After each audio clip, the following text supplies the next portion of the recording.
All right, we are going to have a children's message.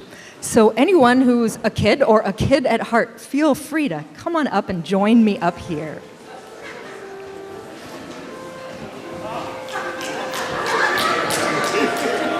Great. Hi. So, you can take a seat anywhere up here on these stairs. Hello, Kim.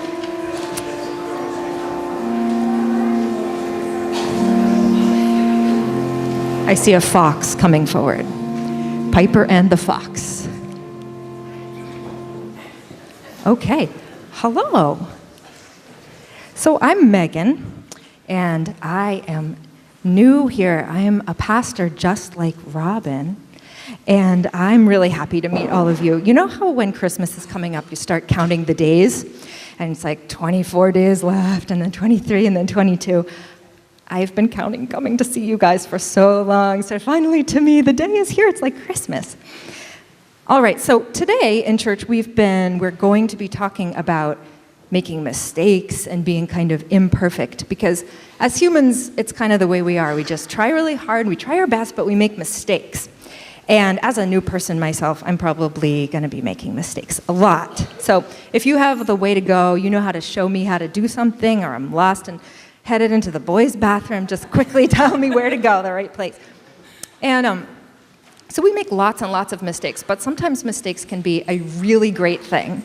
And I have 5 examples of some things that were accidental mistakes that people did that caused them to invent something really cool and really new that we use all the time. So the first one, does anyone have the kind of shoe that goes like this that doesn't have ties, that makes that ripping kind of noise? Velcro shoes? Yes. Look, okay, stand up here.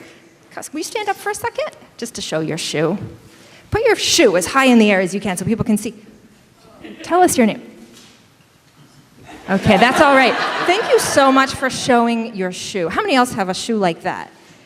A lot of people have these Velcro shoes. So there was this guy in 1948 who went on a walk in the Swiss Alps with his dog. The dog was running about in the bushes, and he got those little round things called burrs.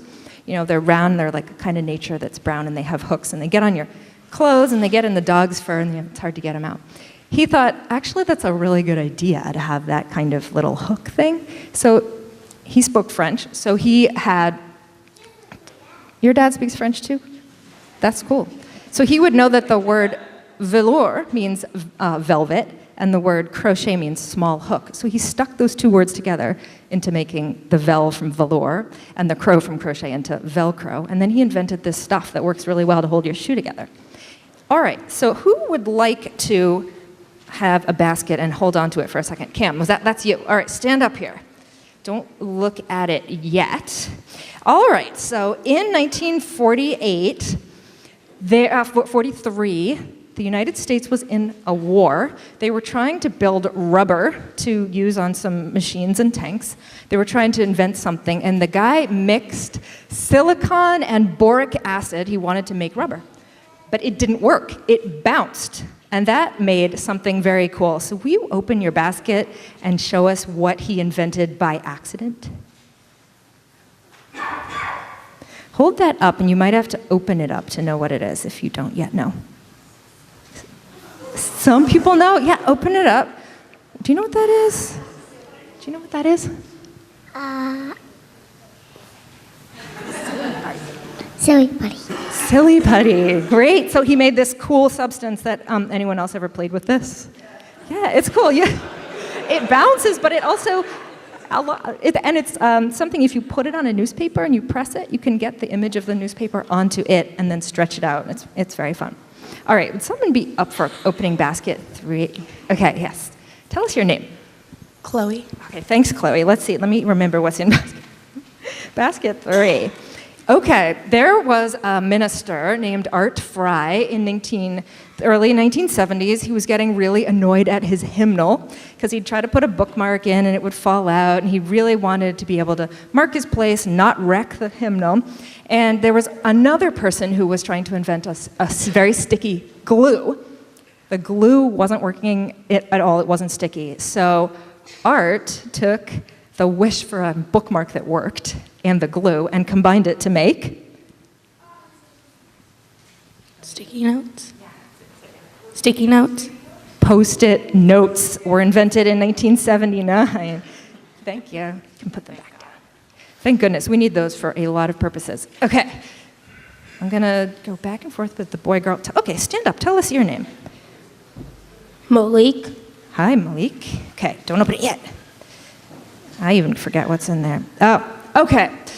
In 1878, is that really what's in there? Yeah. You know what? You should just make it up. But then they don't match. 1878, there was a guy who worked for Procter & Gamble.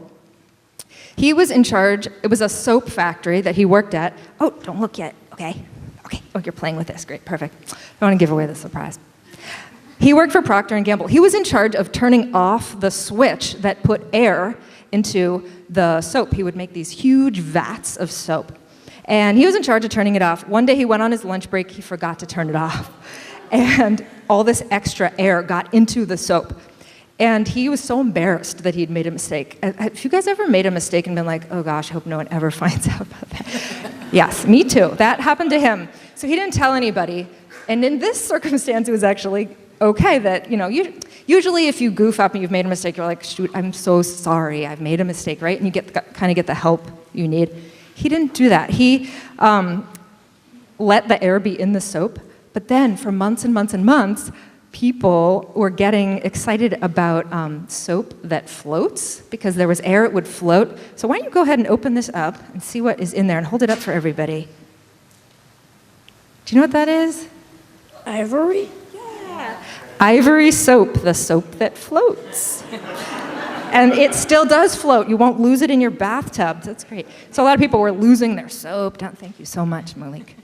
Down the bottom of their tub. They couldn't get it, and so this was a new invention that turned out pretty good. All right, the last basket. You know what else I'll also tell you? That we're going to do this kind of thing, and if I don't pick you today, don't worry. We'll have a lot more chances. We just had a boy. Okay, I did see you first. Tell me your name.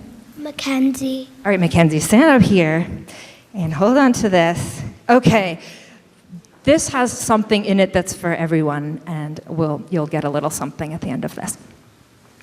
In 1937, there was a woman named Ruth Granger who worked at the Toll House restaurant.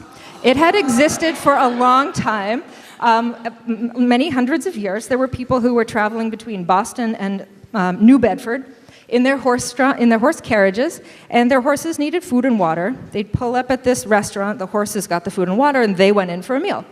Well, Ruth was in charge of making something delicious for people to eat, and she started making butter drop dew cookies, and she needed baking powder, powdered baking chocolate. And it made for nice chocolatey butter drop dew cookies. One day she was out of this powder, so she only had a big bar of baking chocolate. So she just was embarrassed she didn't have it. She also didn't ask for help, and she was like, I think I can solve this. Chopped up the bar and put it into the cookies. And she invented, anyone can guess what she might have, yeah, say that louder. Chocolate chip cookie. Yes, chocolate chip cookies. So go ahead and open this. All right, what do you see at the top level? Chocolate chip cookies. Yes, you're right. Are you allergic to flour or anything? All right, do you dare to eat one? No? Okay, someone else will, I'm sure. Basically, if you want to eat it, you can. And there are chocolate chips for everyone as we, in a moment, go out to our classes. And so this is, she basically had Nestle's buy the patents. They paid her enough chocolate. They paid her money for the patent to make these chocolate chip cookies, and they paid her a lifetime supply of chocolate. I bet she got sick of that. But so these are chocolate chips that we will have anybody who would like to have that in a minute or two. So thank you. So you can just sit if you want to. Thank you so much. Great. Mackenzie, let me see. Mackenzie, right? And Cam and Malik. Malik. Thank you. Starts with C.